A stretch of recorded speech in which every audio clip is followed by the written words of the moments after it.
hipótesis, este alumno sacó 6 porque bla, bla, bla, bla, bla, bla, bla, bla, bla. Por estas cuestiones sacó 6. Ya me están grabando. Son hipótesis y de algún modo, como cualquier investigador, las tengo que probar. O sea, tengo que demostrar que mi hipótesis es correcta. Leticia tiene que demostrar que el alumno sacó 6 porque tuvo problemas técnicos. Esperanza tiene que demostrar que sacó 6 porque el examen estaba mal hecho. Eduardo tiene que demostrar que sacó 6 porque ya no me acuerdo, pero cada uno de ellos tendría que demostrar que la interpretación que está haciendo es correcta, ¿no? Y que realmente refleja la realidad del estudiante que sacó 6. Por eso es un proceso de investigación y por eso hago la analogía como un detective. Entonces, cuando nosotros hacemos interpretaciones, ahora en la pantallita ven algo diferente, lo que nosotros tomamos son decisiones. Y ese es el punto tal vez crucial de por qué tenemos que hacer tanto énfasis en la validez.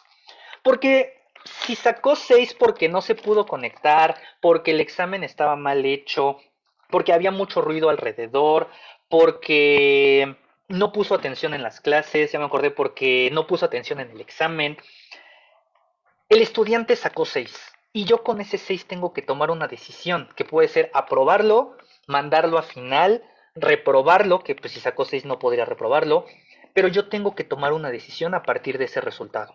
Y justamente las implicaciones que tiene esa decisión que yo tomo es lo que a mí me deben de llevar a cuestionarme si lo que estoy haciendo como parte de mi proceso de evaluación se apega a la realidad.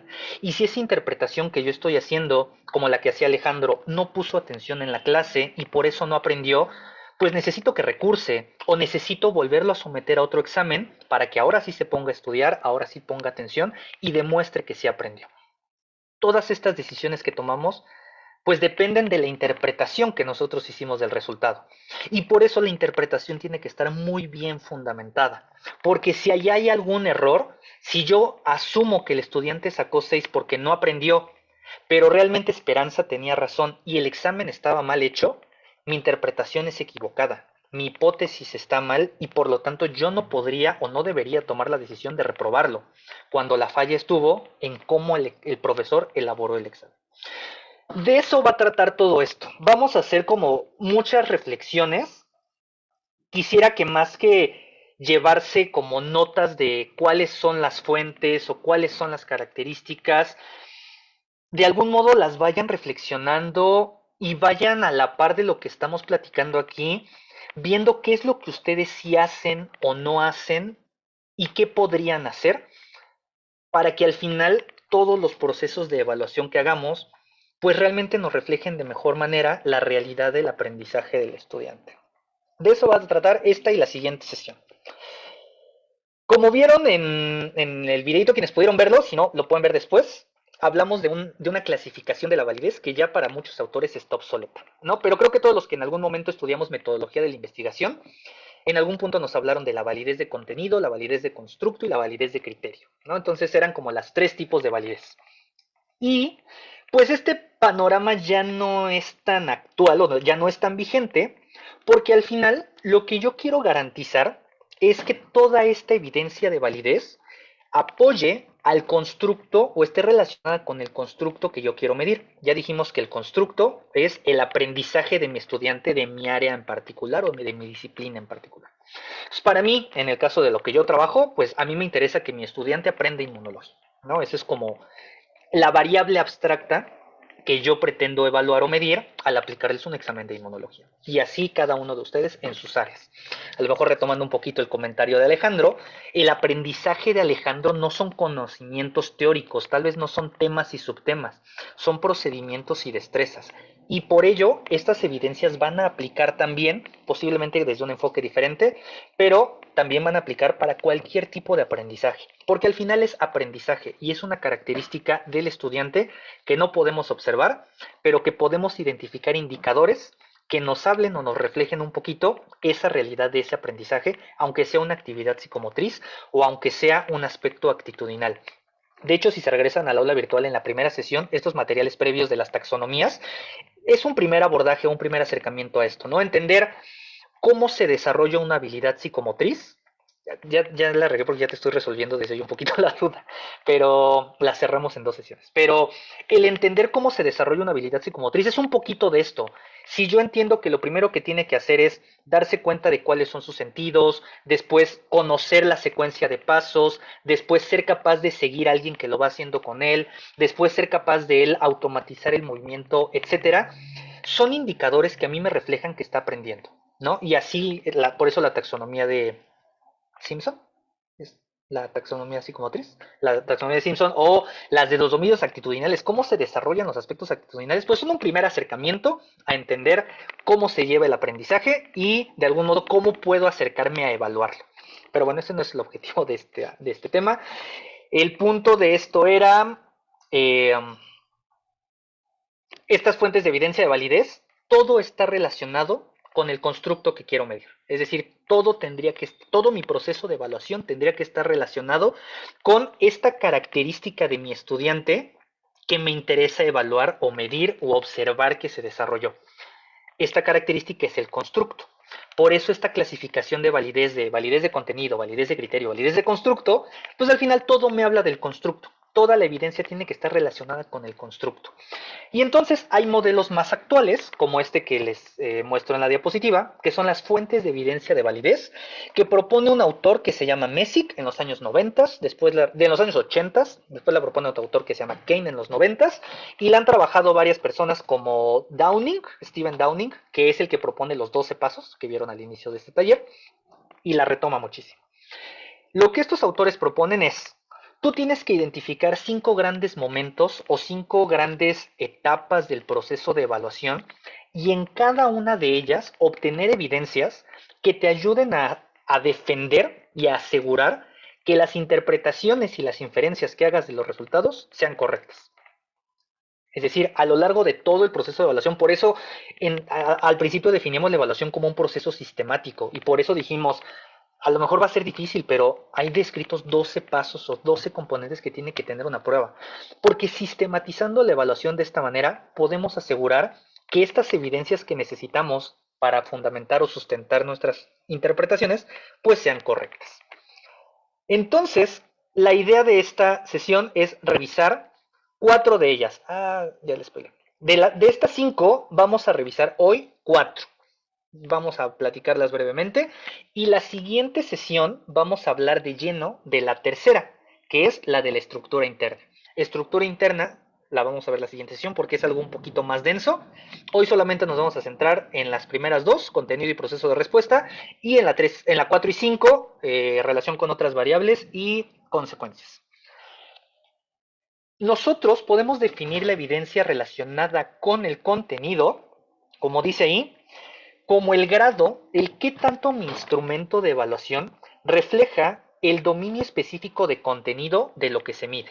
Es decir, qué tanto del contenido que yo quiero evaluar se ve reflejado en mi prueba. Una segunda definición, que es esta de los estándares, es la relación que hay entre el contenido de mi prueba y el constructo que quiero medir. ¿Queda un poquito clara la idea de qué es esta evidencia de contenido? ¿Qué tanto el contenido de lo que yo quiero evaluar, es decir, los temas de mi asignatura, los procedimientos que yo espero desarrollar y que mi estudiante sea capaz de hacer, qué tanto eso se ve reflejado en mi examen?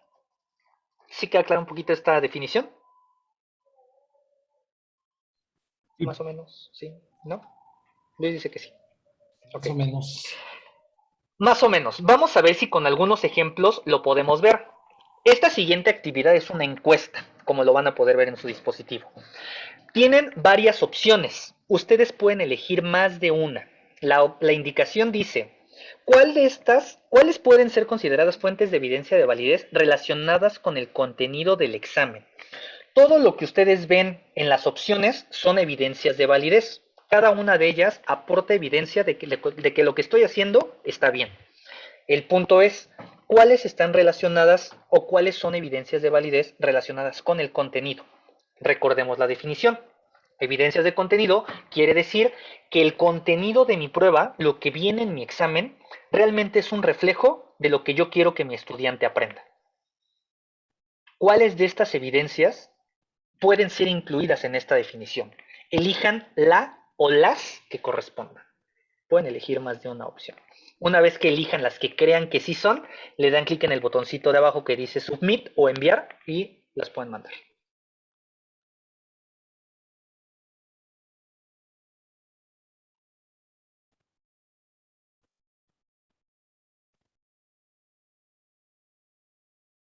No les voy a decir cuántas son correctas, para que no lo hagan por descarte. Otra vez, la definición de evidencia de validez relacionada con el contenido. ¿Qué tanto lo que dice mi prueba o lo que tiene mi examen, qué tanto el contenido de mi examen es un reflejo real de el aprendizaje que yo espero que él haya obtenido? Esa es la primera evidencia de validez relacionada con el contenido. Nos faltan... Deben de ver nada más una pantallita que dice tu respuesta ha sido enviada. Voy a esperar a que un par más de personitas la manden.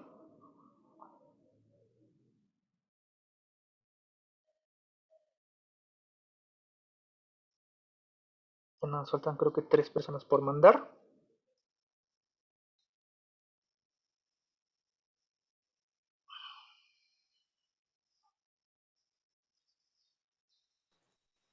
Oye, a mí no me sale dónde enviarlo. Hasta abajo debe de Ah, ya, aparecer un botoncito azul. Uh-huh. ya la vi. Ya, la vi, Perfecto. gracias.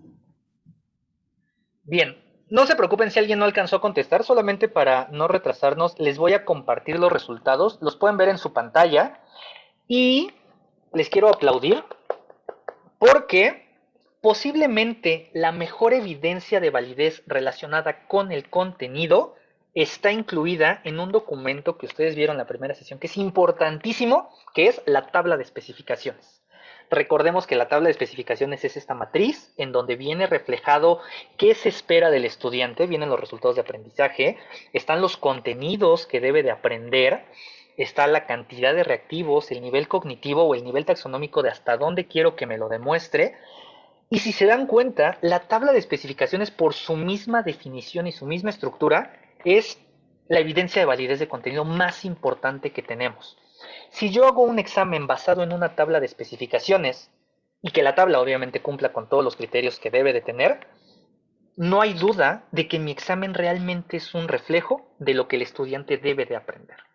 Entonces, qué padre que la gran mayoría eligió en algún punto la tabla de especificaciones, porque realmente es la tabla de especificaciones el mejor referente que yo tengo para fundamentar esto, que el contenido de mi prueba es un reflejo de real del constructo que quiero medir, de lo que espero que mi estudiante aprenda. Podemos ver que en rosita hay algo que también es muy importante, cantidad de reactivos suficientes para el dominio a evaluar. Si yo meto para una unidad muy grande 4 preguntas, ¿qué tanto 4 preguntas es suficiente para evaluar toda mi asignatura, por ejemplo? Entonces, obviamente, ahí nos damos cuenta que tiene que haber una congruencia entre la complejidad y la extensión de un tema y que eso se vea reflejado en el examen. No sé si les ha pasado, pero yo escucho muy frecuentemente, ¿de qué tema van a venir más preguntas en el examen? Eso es súper frecuente que los estudiantes lo pregunten. ¿Por qué? Porque el estudiante, pues si sabe que viene más de un tema, pues va a estudiar más ese tema. Asegura que tiene un mayor puntaje, o tiene mayor probabilidad de tener un puntaje más alto. Pero esto, otra vez, no es algo que esté desvinculado de la tabla de especificaciones, porque este ejercicio de pensar de qué tema hay más preguntas, ya lo debieron de haber hecho los expertos que hicieron la tabla de especificaciones, al momento de ponderar los temas y decir, este tema es más importante, tiene que tener más reactivos. Este tema es muy poco importante, ¿no? Lo decía Oli con el perfil de referencia. Esta de la punta del iceberg, hay cosas del iceberg que nunca vamos a preguntar, porque a lo mejor sí las mencioné en mi clase, pero no es lo que me interesa que se lleven a su ejercicio profesional. Entonces, este ejercicio que ya hicieron los expertos, de algún modo se va a ver reflejado en la cantidad de reactivos suficiente sobre un determinado tema en un determinado examen. Y eso también es una evidencia de validez relacionada con el contenido. El apego a las recomendaciones en la elaboración de reactivos fue la tercera opción más popular y también constituye una evidencia de validez relacionada con el contenido. Nos lo decía Adriana hace ratito y un par que comentaron al respecto. La pregunta mal hecha, es decir, la pregunta con errores ortográficos, la pregunta que está mal elaborada, o sea, que no se apega a estas recomendaciones, estas 31 recomendaciones o las recomendaciones que ustedes quieran agarrar del autor que quieran, pues es un reflejo de que lo que dice mi pregunta está relacionado con lo que yo quiero que aprenda.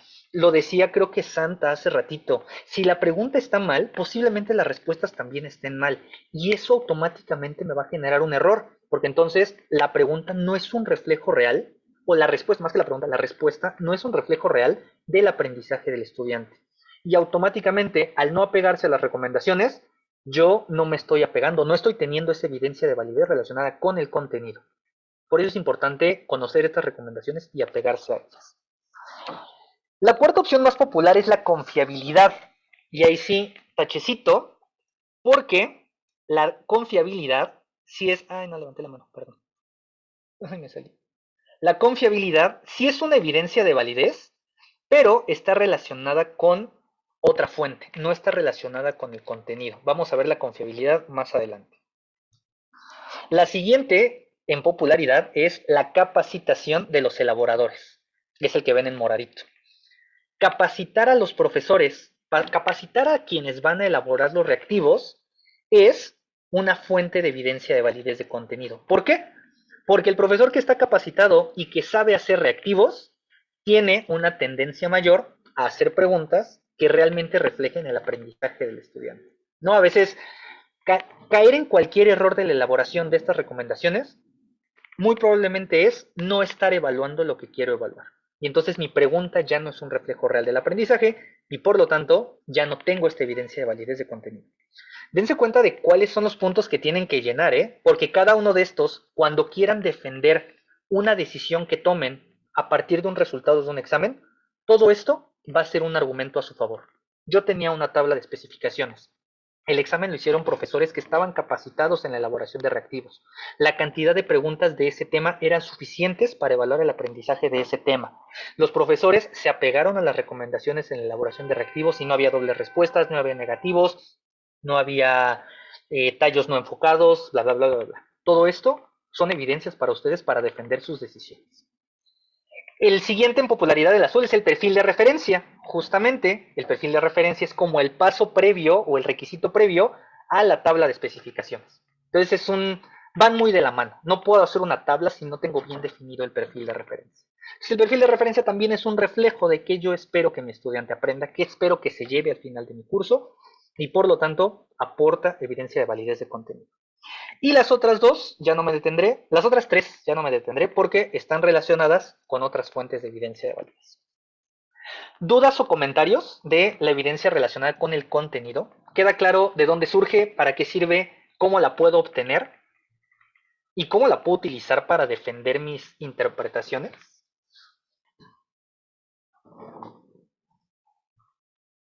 ¿O ya están súper saturados? ¿Mucha información? No, quedó claro. Está bien.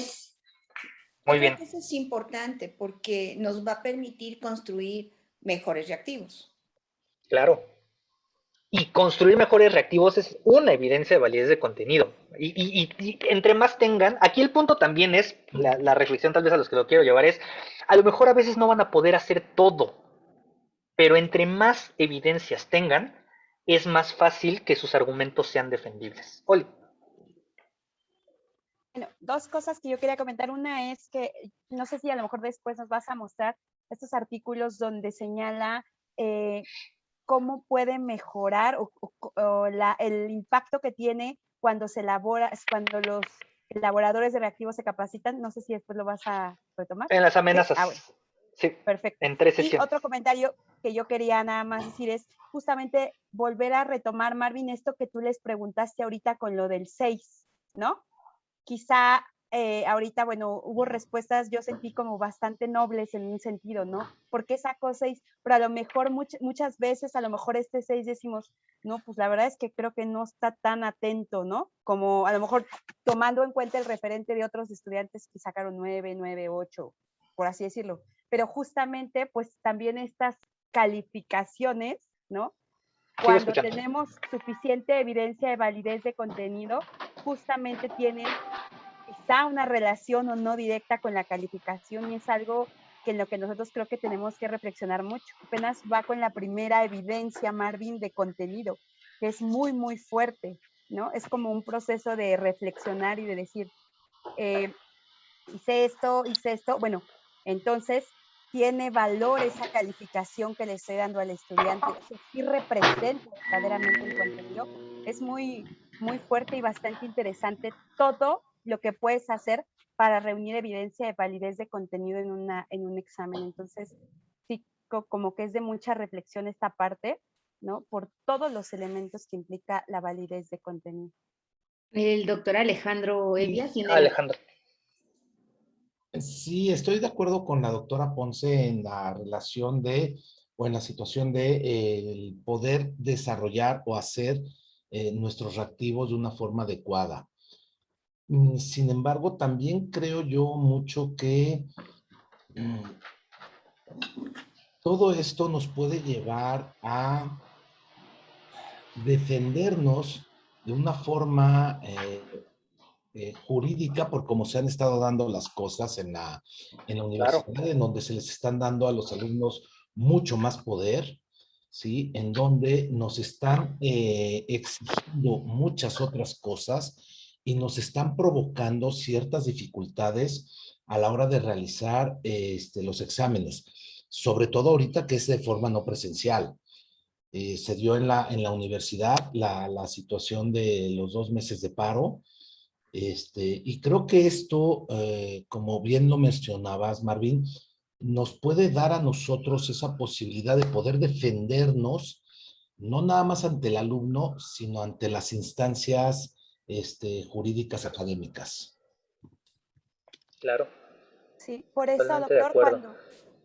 no quería comentar algo, doctor, cuando usted participó en la elaboración de reactivos, ¿se acuerda? Para extras, por eso fue muy importante implementar esta metodología, o sea, no podía ser así de, hagamos reactivos, a ver los que quieran, los que gusten, no, tuvimos que implementar toda esta metodología con los sinodales para que el producto tuviera un sustento y si había algún reclamo, teníamos toda la evidencia de haber hecho de manera sistemática la evaluación. Entonces, creo que lo que usted está diciendo es muy cierto, sobre todo porque eran exámenes extraordinarios, ¿no? Sí, definitivamente, Oli. Sí, me acuerdo del todo el proceso que vivimos, los que tomamos el curso, y la verdad es que creo que no nada más es sustentable esto ante el alumno, ¿no? Sino lo que tú mencionas muy claro, es sustentarlo ante cualquier otra autoridad, ¿no? Sí, sí, porque es muy Y la realidad importante. es que en los 12, Martín, Sí, ya. en los 12 componentes hay un rubro, uno de los 12 componentes es generar un reporte técnico de la prueba y dar informes a todos los participantes del proceso de evaluación. Ahora, no a todos les dices todo y no a todos les dices lo mismo. Hay información que se tiene que dar al alumno, hay información que se tiene que dar al cuerpo docente que está enseñando la asignatura, hay información que se le tiene que dar a los directivos y hay información que se le tiene que dar, en inglés le ponen en la literatura los stakeholders, o sea, como a todos los que de algún modo aportan recursos para la formación, ¿no? O sea, en algún punto la universidad le tiene que rendir cuentas al gobierno de, mira, con el dinero que tú me estás dando, estos están aprendiendo esto, ¿no? Siempre hay que dar informes, a veces se solicita, a veces no se solicita, pero siempre es importante, como bien comenta Alejandro, tener la evidencia de, y como comenta Oli, que se hizo en estos exámenes extraordinarios, está la evidencia de que yo lo hice bien y que la realidad de lo que se está obteniendo en los resultados de los exámenes es lo más apegado a la realidad del aprendizaje del estudiante. Vamos a tener una sesión, en 2 sesiones vamos a hablar de qué es lo que puede afectar a este proceso de evidencias de validez. Ahorita, digamos, vamos a centrarnos en lo ideal, vamos a ver qué es lo que se debe de hacer y cuál es la mejor forma de hacerlo. Y más adelante vamos a ver cómo esto, por qué no siempre sale bien y reflexionar de qué es lo que puede estar saliendo mal. ¿Santa? Y yo creo que no nada más es en cuanto a la transparencia de la evaluación a través de un examen, ¿sí? Sino que también a través de todas las actividades que nosotros implementamos para que el alumno tenga una calificación aprobatoria o no. Claro. Porque a mí me sucedió que un alumno me dijo, mi papá quiere ver mis calificaciones y saber el por qué no aprobé. perdóname, ¿sí? Todo lo tienes en la plataforma, muéstrale tus evidencias a tu papá, saca tu promedio y ahí obtendrás tu calificación, ¿no? Entonces yo creo que esto es también un buen ejercicio para que nosotros también tengamos esa transparencia en la evaluación. Sí, claro, totalmente de Marx, acuerdo. hay dos comentarios muy buenos en el chat. Uno dice Leti Arellano, muy claro, o sea, la evidencia de contenido, ya no elaborar exámenes como el burro que tocó la flauta y lo pone entre comillas. Muy bien. Y otro que yo creo que le va a romper el corazón a Marvin, pero dice, en No, nuestro lo caso, sé. en medicina, prácticamente ningún profesor tiene capacitación para realizar reactivos y exámenes y sin embargo se nos pide realizar los mismos para exámenes departamentales e incluso profesionales. Pues Sí, pero este comentario, así como Alejandro en 2 sesiones me va a recordar de los exámenes prácticos, Miguel Ángel en 2 sesiones me va a recordar esta situación, porque lo vamos a ver en las amenazas. Eso es una amenaza grandísima, la validez. Pero ya la podemos entender a partir de cuáles son las fuentes de evidencia. yo tengo La la siguiente, impresión de que en medicina hay mucha gente bien capacitada, quizá porque los conozco, ¿no? A lo mejor. Sí, ajá, lo sí, sé. sí hay gente que sí se ha capacitado, pero en muchos lugares no. La siguiente fuente es aquella que está relacionada con el proceso de respuesta. Es decir, pensemos que cuando el estudiante realiza un examen, nosotros obtenemos datos, ¿no? O sea, al final, en un examen de opción múltiple, nosotros tenemos un patrón de respuestas correctas, ¿no? A, D, A, C, D, B, A, B, C, ¿no? Esos son datos lo que nosotros obtenemos. Posiblemente sí le voy a ir respondiendo a Alejandro a lo largo de las sesiones, ¿no? Porque vamos viendo diferentes ejemplos. En un examen práctico, o sea, si un examen de habilidades, por ejemplo, yo ya sé que el estudiante tiene que hacer el aislamiento de un diente, ¿no? Ya que me familiaricé un poquito con lo que hacen ustedes. Hay una serie de pasos, ¿no? Y cada uno de los pasos tiene bien descrito qué tiene que hacer. Primero hay un orden, porque hay técnicas descritas, y hay una secuencia de pasos para hacer el aislamiento. Entonces, cuando yo lo pongo con un simulador, por ejemplo, o con un paciente, el estudiante ya estudió la técnica. Yo cómo sé que realmente aprendió ese procedimiento, pues porque estoy al lado de él evaluándolo. Pero tengo un instrumento que puede ser una lista de cotejo, puede ser una rúbrica o puede ser una escala de apreciación, en donde yo voy asignando valores a partir de lo que yo estoy observando. Entonces, sea un examen de opción múltiple, sea un examen de preguntas abiertas, sea una evidencia de aprendizaje, un esquema gráfico que yo le dije qué tenía que llevar y qué tenía que incluir, sea una presentación oral de un tema, sea una habilidad práctica frente a un simulador o un paciente, yo obtengo datos, ¿no? Todas esas habilidades, esos procesos mentales o esas habilidades psicomotrices, yo las voy a ver vaciadas en algún instrumento, ¿no? Ya es una hoja de lector óptico, un aula de Moodle que tiene seleccionadas las respuestas correctas. Yo obtengo datos. Hay un proceso de obtención de datos durante el proceso de evaluación. Cuando hablamos de evidencia relacionada con el proceso de respuesta, lo que nosotros nos referimos es toda aquella evidencia que apoya el hecho de que mientras yo obtuve los datos y los procesé, no hubo pérdida o alteración de los mismos. Es decir, si el estudiante sabía que la respuesta correcta era la A y seleccionó la A y yo en mi reporte tengo que el estudiante seleccionó la respuesta A, el dato se mantuvo íntegro, ¿no? Porque desde que el estudiante pensó la respuesta correcta, le dio clic, la almacenó el sistema y yo la descargué, el dato se mantuvo íntegro, no se modificó. Si el estudiante hizo el aislamiento, pero le faltó uno de los pasos y yo identifiqué cuál fue el paso y en mi lista de cotejo tengo bien identificado que ese paso no lo hizo, el dato se mantuvo íntegro. Todo aquello que me garantiza la integridad de los datos obtenidos en la evaluación es una evidencia de que el proceso de respuesta fue adecuado. Entonces, no sé si quedan dudas en esta definición. Algunas son un poquito complejas, pero posiblemente con el ejemplo o con los ejemplos podamos afinarlo más, o queda duda, o de plano ni idea de qué estoy diciendo. Más o menos. Es cuando calificas y dices bueno, regular y malo, que no es muy exacta la calificación.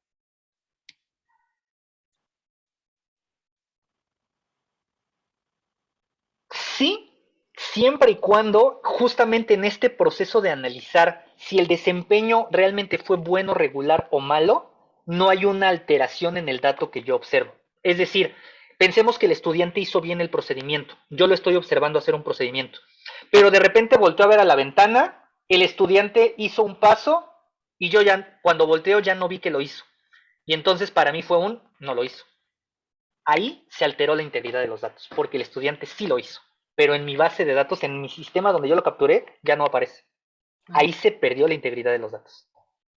Y a lo mejor mi valoración es, yo pensé que lo iba a hacer excelente, a lo mejor lo hizo excelente, pero una distracción mía hizo que ya no viera que hizo algo más que yo no vi, y entonces le pongo regular, ¿no? Porque me faltó ver eso.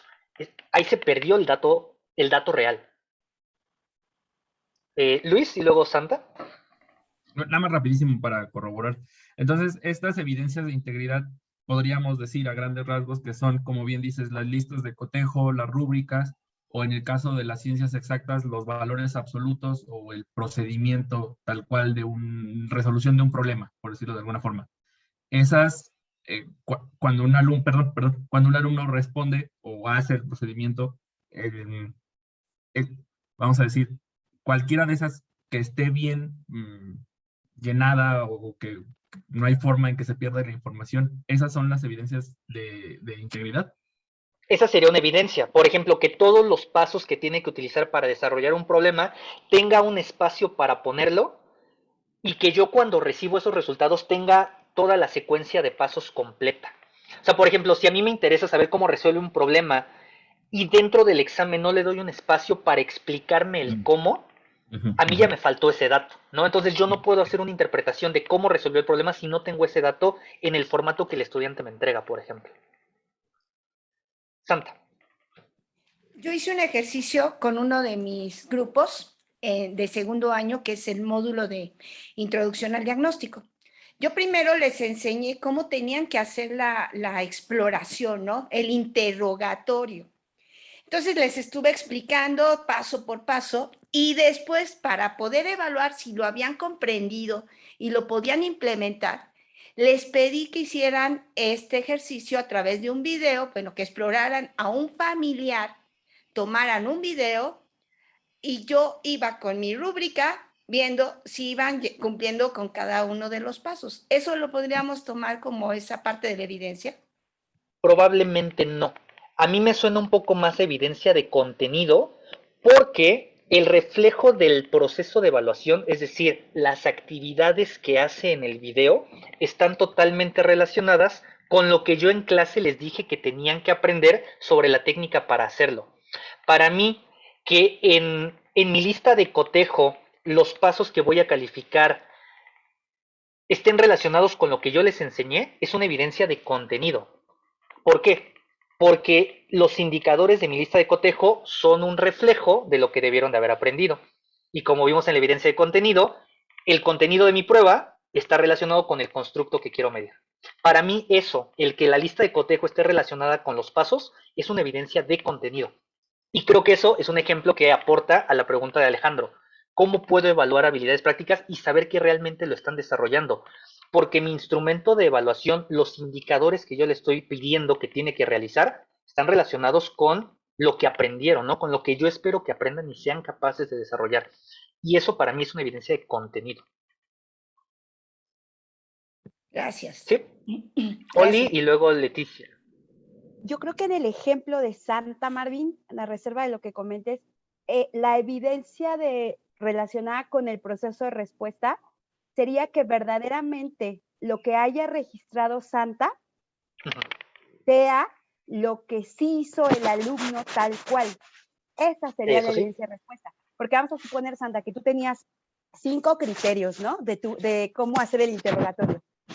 Y en el video que él te da, hace bien 4. Y lo tienes tan bien calibrado y están tan bien tus 5 criterios de respuesta, que es obvio. Por ejemplo, ya más, no es lo común, pero supongamos que dice a Marvin, ven a ver si está bien el interrogatorio a partir de estos criterios. Y Marvin se da cuenta que son 4, y manda a llamar a otras personas y te das cuenta que son 4. pero que a lo mejor la falta de esta evidencia de relación con el proceso de respuesta es que tú cuando marques le digas que solo hizo 3 bien pasos. Ahí hay un error en el proceso, ahora sí, en el proceso de respuesta. Porque Se me lo ocurre que un tú ejemplo. estás colocando como respuesta, perdón, lo que te estás colocando como respuesta, ya ahí hay un sesgo, ya no es lo que verdaderamente, cuando a lo mejor en su procedimiento son 4 los que tiene bien, ¿no? Entonces, ese sería como a lo mejor falta de evidencia relacionada con el proceso de respuesta. Marx, perdón. Imagínate, Santa, que uno de tus indicadores del interrogatorio es mira a los ojos al paciente mientras lo interroga. Pensemos que ese es un indicador. Y pensemos que el estudiante te manda el video y lo grabaron desde atrás. ¿Cómo sabes si lo Ya no hizo es o no? válido. Ya no ¿Qué es válido. ¿Qué capturas en eso? ¿Le Nada. pones que sí lo hizo o que no lo hizo? No, pues ahí no hay forma de evaluarlo. Exacto. Y entonces, aunque el dato existe o no existe, es como el gato de Schrödinger. O sea, no sabes si existe o no existe, ¿no? Porque está de espaldas, no sabes si lo hizo o no Claro. lo hizo. Pero tú tienes que capturar algo, no puedes dejar ese punto en blanco. Tú No, tienes que poner que lo hizo o no lo hizo. Y o además, automáticamente... o además que el video lo toman demasiado lejos, con una distancia muy amplia, ¿sí? Donde no Y pueden eso ver absolutamente automáticamente, nada. ajá, exacto, y eso automáticamente altera la integridad de los datos, porque ya lo que tú captures en tu instrumento posiblemente ya no es un reflejo real de la realidad de lo que está generando el estudiante. Y ahí pierde validez. Totalmente. Al menos de este tipo, de esta fuente, ya no tienes cómo argumentar que lo hizo. O sea, la integridad de tus datos ya no es tan defendible. Sí. Alejandro. Precisamente sobre este punto en el que comentan del video, de lo que comenta la doctora, es en base a eso mi pregunta, que te hice hace rato, ¿sí? ¿Cómo puedo yo determinar realmente, ¿sí?, que mi alumno entendió, comprendió todo lo que yo le expuse en teoría? Porque, a ver, una cosa muy diferente es presencial, que tú lo estás observando, tú lo estás viendo, y otra cosa muy diferente es en línea, como lo estamos teniendo desde el año pasado, ¿sí? Entonces, sí entiendo yo que hay muchos parámetros que nos pueden soportar a nosotros la validez de aprendizaje de un alumno. Pero vuelvo a lo mismo. En nuestra área odontológica, que es más bien práctica, cómo poder saber y poder determinar esa validez de aprendizaje. ¿Sí? Mi respuesta en este momento... bueno, sí, sigue, sigue. Sí, ya en 2 sesiones te lo voy a recordar nuevamente, ¿no? Ok. Porque sí creo que es importante esto. Digo, aún sobre nuestra área, hay ejes temáticos en los que pueden ser muy teóricos, ¿sí? Pero hay el 80% de los ejes temáticos que son más bien clínicos. Y eso no lo podemos determinar nosotros por medio de un examen. Eso creo que lo determinamos nosotros sobre la visualización constante del alumno en clínica. Ahora, tal vez quisiera aclarar que estos conceptos están relacionados con todos los procesos de evaluación y por eso posiblemente he hecho algunos o que he querido hacer algunos ejemplos de exámenes, que pues es el objetivo del taller, exámenes en Moodle, pero mencionar un par de ejemplitos más de procesos de evaluación, como podría ser entrégame un mapa conceptual del tema y yo te voy a evaluar a partir de lo que venga en tu mapa conceptual, o realiza un procedimiento en un simulador, también es un proceso de evaluación, o realiza un procedimiento con el paciente. Todos son procesos de evaluación y todos necesariamente tienen que incluir las fuentes de evidencia de validez. Son diferentes, o sea, no es lo mismo no es lo mismo que un reactivo de opción múltiple se apegue a las recomendaciones a que un indicador de una actividad práctica esté presente y tenga bien definidos qué quiere decir que lo hizo mal, qué quiere decir que lo hizo regular, qué quiere decir que lo hizo bien y qué quiere decir que lo hizo excelente. Hay características específicas para cada tipo de instrumento de evaluación. Pero eso, el definir, el estudiante coloca, no sé, inyecta para poner una anestesia, coloca la jeringa en determinado ángulo. Eso ya es un criterio definido de un proceso de evaluación. Yo, al observar al estudiante, tiene que hacerlo así. Y yo tengo que definir si, no sé, 20 grados más o 20 grados menos también es aceptable, pero no es lo ideal. Y si ya 30 grados o más ya es absolutamente un error, ¿no? O sea, es parte del diseño de los instrumentos de evaluación, que eso sí, no es objetivo de este taller y tal vez por eso no quisiera hacer tanto énfasis en ello, pero pues cada instrumento de evaluación y cada proceso de evaluación requiere de estas fuentes. O sea, digamos que las fuentes son universales y solamente son cambiarle el nombre dependiendo del tipo de examen, pero la fuente es la misma. Si el ángulo en el que se inyecta es parte de los contenidos que tenía que aprender, pues que yo en el examen le vea con qué angulación introdujo la aguja, pues ya tiene evidencia de validez de contenido, porque entonces en mi proceso de evaluación estoy incluyendo algo que revisó en la didáctica. Y Verónica.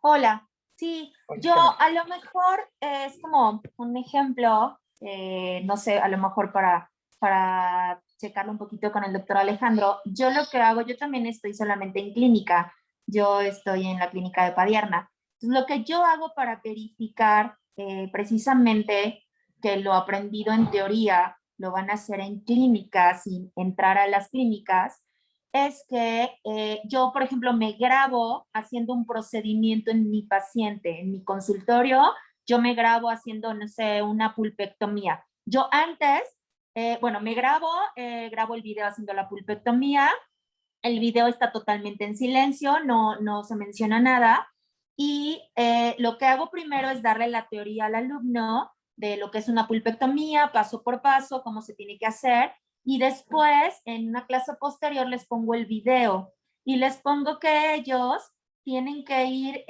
poniéndome, vaya, digamos así, los pasos o la técnica para hacer una pulpectomía, viendo el video que yo grabé realizando la pulpectomía.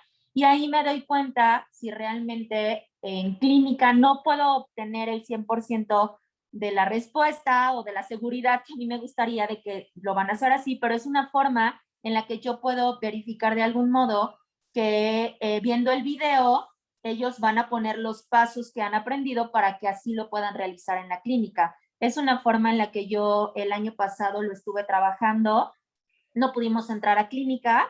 Yo espero que este año sí y verificar si realmente me funciona. Pero bueno, es una forma en la que yo estuve trabajando y creo que los alumnos se aprendieron bastante bien de esa manera. Ok, bien. No quisiera tal vez salirnos tanto del tema. Yo sé que hay un diplomado que no sé, seguramente se retomará pronto de enseñanza clínica y preclínica y creo que ese diplomado da respuesta a muchísimas de estas dudas que surgen, ¿no? El cómo enseño procedimientos clínicos y cómo los evalúo. De hecho, si me invitan otra vez, pues estaré ahí en el módulo de evaluación. Pero estamos en evidencias de validez en exámenes de Moodle y si bien estamos tomando un poquito de los otros, eh, pues no quisiera como extenderme más porque de entrada pues no vamos a acabar lo que teníamos programado hoy. Y pero creo que estas ideas son muy padres, qué bueno que las están compartiendo, porque retomando la duda de Alejandro y el comentario de Verónica, si la evaluación está totalmente vinculada con la didáctica, es de alguna forma asegurar que la tabla de especificaciones está bien hecha. No, porque la tabla de especificaciones es un reflejo del proceso didáctico y es una forma de comprobar que el proceso didáctico está surtiendo efecto. Entonces, al final, es algo que no podemos olvidar, aunque todos estamos hablando de validez, que tiene que existir esta congruencia entre qué enseño, cómo lo enseño y qué evalúo y cómo lo evalúo. No podríamos esperar darles la teoría, a lo mejor solo como lo hace Verónica, solo darles la teoría, quitarlo del video, quitar la grabación del video y esperar que el estudiante más adelante vaya y me haga una pulpectomía. O sea, creo que esta secuencia de primero me grabo, bueno, primero tal vez tú lees la técnica, luego me grabo, luego me demuestras que lo puedes aplicar y ya después te doy chance, esperaría tal vez primero en un simulador y luego en un paciente. Pues es como una secuencia de pasos, ¿no? Pero eso ya es más didáctica de la clínica, vincularlo con la evaluación de la clínica. No quisiera salirnos de ello. Y ya para regresarnos a las evidencias del proceso de respuesta, solamente quisiera que ahora, pues ya comentamos algunos aspectos. Posiblemente me voy a saltar esta diapositiva porque creo que muchos ya los comentamos, ¿no? La pregunta dice aquí, ¿qué factores pueden afectar la integridad de los datos obtenidos durante la aplicación? Ya dimos bastantes ejemplos ahorita, ¿no? El que no me di cuenta de que hizo algo y lo capturé mal. Pensando en las hojas de lector óptico, pues no sé si alguna vez les dijeron esto de, es que bórrala bien, porque cuando pasa por el lector, si no la borraste bien, te la va a contar como que elegiste esa, ¿no? Y eso automáticamente ya metió un error en la integridad de mis datos. El, el ejemplo más claro que vivimos ahorita fue el que estuvimos platicando. ¿Cuántos se distrajeron por nuestra plática? Y eso automáticamente los puede confundir en que querían contestar una cosa y contestaron otra, ¿no? Todos los factores externos que afectan el proceso de aplicación del examen automáticamente están relacionados con el proceso de respuesta. Necesitamos, por eso sí es importante esto del examen tiene que llevarse a cabo en condiciones de tranquilidad, sin ruido, un entorno tranquilo, no estresante en la medida de lo posible. Porque al final eso apoya que lo que realmente el estudiante refleje en su examen es lo que sabe y no el cómo fue modificado por variables externas. Y finalmente un punto con el que quisiera cerrar esta parte, y pues la sesión también, es qué tan familiarizados están con el formato. Aquí, si un estudiante, pensemos en los tipos de reactivos de Moodle, y es una situación que ustedes ya vivieron al hacer el examen de los tipos de reactivo. ¿Cuántos se atoraron en el de arrastra el cuadrito? ¿No? ¿Por qué? ¿Qué implicaciones tiene eso en el resultado final de la prueba? ¿El tener un iPad y no poder arrastrarlo? ¿O el no saber ni siquiera qué tenían que hacer o cómo arrastrarlo? ¿Quiénes la tuvieron mal por eso? Por alguna de esas, no por no saber la respuesta, sino por no poder moverlas o por no saber que las tenían que mover o a dónde las tenían que mover. Pueden en las reacciones levantar la manita o algo así. ¿Quiénes? ¿Quiénes pasaron por esto? Al menos veo ya 2 manitas. Eduardo en la cámara nos hace también 3. Dense cuenta cómo el formato en el que es aplicado el examen, modifica el resultado que yo observo, ¿no? O sea, al final, para nosotros, si hubiéramos hecho un análisis de este examen, hubiéramos dicho, Eduardo, Miguel Ángel, la tuvieron mal. ¿Qué significa? Que no sabían la respuesta. Ahí está la interpretación, ¿no? Y este ejercicio de analizar qué estoy interpretando y ver si realmente lo que estoy interpretando es correcto. Cualquier otro profesor que no ha estado en este curso podría decir, pues es que no se la sabían, ¿no? Pues por eso la tienen mal. Pero ustedes que llegaron a este curso reflexionan y dicen, tal vez fue el formato del reactivo, tal vez no estaban familiarizados y no sabían cómo contestarlo, pero tal vez sabían la respuesta correcta. O tal vez el dispositivo en el que estaban no les dejó arrastrar y al final se la tuvieron que saltar. Entonces dense cuenta cómo esto está relacionado con la integridad de los datos y la importancia que tiene. Entonces, pues vamos a cerrar hasta ahí la sesión. La verdad es que las dos fuentes adicionales son son mucho más rápidas que esto, entonces las vamos a ver brevemente la siguiente sesión. Y vamos a hablar de otra que está muy densa, muy interesante. Tráiganse con mentalidad matemática. Estaba en otra reunión con unos odontólogos y dijeron, es que los odontólogos no nos llevamos con las matemáticas. Trataré de que nos llevemos con las matemáticas. La verdad es que son muy bonitas. Espero que podamos agarrarles el sentido juntos. Porque la siguiente sesión van a ser muchas matemáticas. Y vamos a ver la evidencia relacionada con la estructura interna. Entonces, yo sé que hay muchos que sí les gustan. También dicen que los médicos no nos llevamos con las matemáticas, pero a mí las matemáticas siempre me han gustado muchísimo. La estadística me encanta. Entonces, trataré de contagiarles este amor por los números y que le demos un sentido a qué es lo que nos dicen los números en los resultados del examen. Y eso lo veremos con la estructura interna en la siguiente sesión.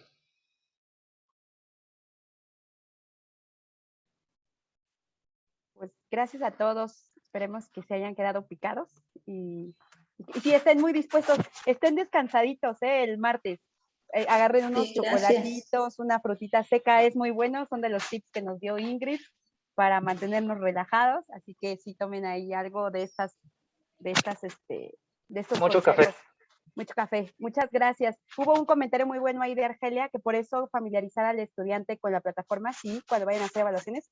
Doctor Evia, usted que estuvo en lo de elaboración de reactivos para extras, este examen que les pusimos en la segunda sesión de tipos de reactivos de Pasteur y todo eso, fue el examen que se diseñó para los chicos que presentaron extra y los dejáramos que lo contestaran muchas veces para que se familiarizaran con los formatos y cumplir con esta evidencia. Muchas gracias y bonita noche a todos. Que si requieren calculadora, no, doctor. Bueno, para a lo mejor hacerla, Un pensamiento matemático, pero no los vamos a poner a hacer cuentas, no se preocupen. No tengan No seas miedo. boba. Bye, bye. Gracias a todos. Buenas noches. Gracias, muchas Buenas gracias. noches.